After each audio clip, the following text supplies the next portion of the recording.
Hey, what's up, everybody? Welcome back to Drew Television here with Harry, founder, CEO of HAK Electronics. So, thanks for coming on the show. Thanks for having me. And then, so my first question, just how did you get into electronics? Like, why'd you get what got you interested into that industry? Yeah, sure. So, growing up, I grew up in Rochester, New York, which is close to Buffalo, where Kodak and Xerox was. Okay. A lot of it came from like the early stages of video games. So, that was the days of the Super Nintendo. Okay, yeah. And starting to play those, getting really entranced into them, and really getting interest of just things like electrical in general. So, from there, I really found out about engineering because a teacher explained to me saying, the stuff you're doing here, the interest you have, can be used towards engineering, and that is something that you should pursue. Okay. So he sort of helped me to tailor my interest in what I was thinking to an actual path, and I took that and ran with it. Okay. And then, so what inspired you to found your own company? Because I mean, a lot of folks get into an industry and they go with the big company, and then they may have a high paying job, and they can do 10 to 15 years, make a good salary, 401k. What made you do your own thing? Yeah, so after the high school, I went to school for 4 years, got an engineering degree, and then came to Dallas to work for in Texas Instruments. So I did that. I was doing well with the company, and definitely tempted to do the steps of the industry or the corporate ladder, and just really focus on getting a good, just being the best I can at that position. But I was also interested in just understanding more about the business, and as I was putting in more and more hours at work, just learning more and more about that, my interest sort of started to shift and say, okay, I'm interested more in the business side of it. And at that point, the time and investment looked like that I really wanted to do something for myself. Because if I know that if I'm going to spend, late nights or weekends doing something, I wanted to see if I can do it for myself and actually manifest something to that level by building it from brick by brick. And that was one of the key things that pushed me to say, hey, let's try your own thing, and let's sort of see what this looks like. If you're going to spend this time and invest it here, why not try to invest in yourself for a little bit first? Oh, okay, makes sense. Yeah. And what's a piece of advice you give to someone that maybe is looking to get into the industry? Like I just hear science, technology, tech. Some folks are just kind of scared, overwhelmed. They don't know what's behind it. Like what bit of advice would you give to somebody that's thinking about getting in the industry, but just to make that next step, that next leap? Yeah, and so that's one thing my company sort of focuses on, is that we simplify technology for students of all ages. So, we have students and we have even young adults and even adults that are interested in technology or engineering, but they feel like it's too intimidating, or they might not even know about that as being a viable career path. And so we take it to their level of, they're using their cell phones, their computers, their cars, just everyday technology. Why not help them break down the things they already use so they feel a connection towards that? And then that way we can use that to start the conversation of, this is what engineering looks like, these are some of the math concepts, or these are some of the things you need to learn, and this is actually considered engineering. And so what I've seen is that students that haven't been interested in engineering, or feel that it's not accomplished for them, when you actually break down what they're already passionate about and sort of showcase what your passion is can be used as a field, or can be used to make money, or can be used to make a living, then they start to understand that, okay, I can keep focusing on this and understanding why they're doing some of the hard work, or just focusing more and being more proficient at what they're doing that way. So I think one thing is that understand what your passion lies, and then if you can't already find it, try to find ways to see how people use that passion to actually make a living for it. And then that way you can sort of feel inspired by that. It's been done before, and you can do that as well. So what are some things you guys teach, or I've seen some of your videos on YouTube. I can see you kind of teaching not underage kids, but little kids. What's some of the things you guys kind of teach in your classes? Yeah, and so our main focus right now is doing both workshops and teaching curriculum.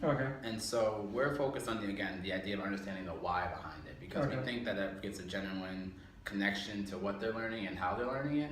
And so we're focusing on showcasing things like, for a cell phone, you have that status indication light that showcases when you have a new battery, or a low battery, or when you have a new text message. We actually show students how that works. And so what we see is that when students learn that, then they start to ask those questions that are associated with their phone. So, okay, what happens when the phone goes on water? You know, how come I don't get shocked when I'm touching my phone, Okay. but you've seen it in the movies? And all these questions that students start to have, they can now feel safe of asking it, and they can actually try to understand it themselves. Okay. And so we dive into that as a way of teaching also some of the math concepts behind it, so understanding some of the simple algebra behind it. And we really start to showcase students and always trail it back to their phone or something they're already using from a technology standpoint.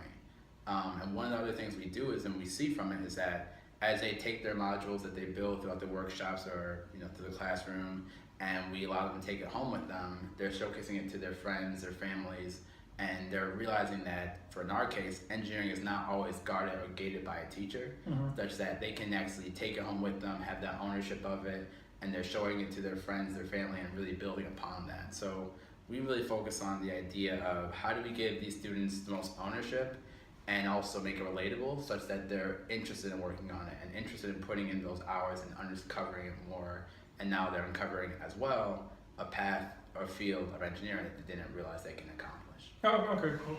What's one thing, starting your own business you wish you knew maybe 6 months ago, a year ago, that you were like, wow, I wish I had realized that before I started? Yeah, I think, so one thing I know now that was very helpful was starting before, like just in general, starting it in general, because you don't realize all the expenses or steps that you're gonna run into until you actually just start formulating a business. So for me, things like forming an LLC to really have that structure and protection for the company, or things like, what legal documents do I need, or just, how to actually deal with the sales process of before you have a customer to when they pay for it to even afterwards. Those sort of things you can learn, and you don't have to actually jump into entrepreneurship full time. You can actually learn this while you're working on your 9-to-5 job or your typical day job. And so definitely the idea of starting and just sort of just getting repetition as far as trying to sell your product or trying to give your service and get some experience in that, so that you can realize the things you don't know. Okay. The other thing that I wish I would have known is that there are always going to be expenses that you're not prepared for. Yeah. And so even as much as you try, you have to build the idea that you're going to have expenses you're not prepared for, as far as, maybe it's more inventory, maybe it's just flyers, pictures, just all that stuff to get produced. A lot of that is going to be a cost that you have to really sort of plan out for. So if you think you need, X amount of dollars, you probably have to double it or add more to it. Yeah, nothing goes according to plan, basically. Yeah, nothing goes according to plan. I would definitely agree with that. Okay, cool. Yeah. So last question, what would you say was your favorite video game growing up? You kind of talked about that's what got you into the business. So, favorite video game growing up, I definitely was a fan of, Super Mario back in the day. Okay. And so that was like a big thing, is always sitting around and playing. Did you have the Mario Duck Hunt World Class Track or anything? So, we had Duck Hunt. I never got it to work, and that's when I started really getting frustrated with games.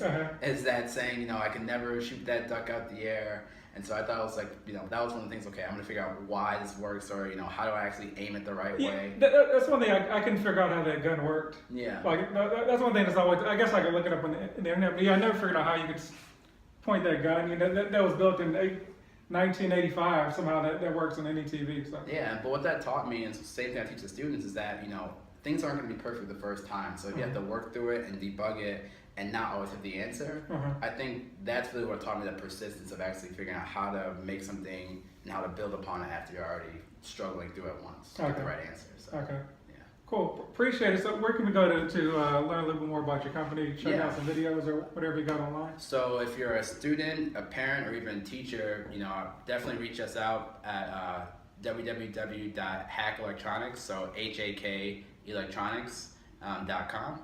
And so we provide workshops, curriculum, and even kits for students of all ages to learn a little bit more about engineering and get an understanding of how their cell phones work.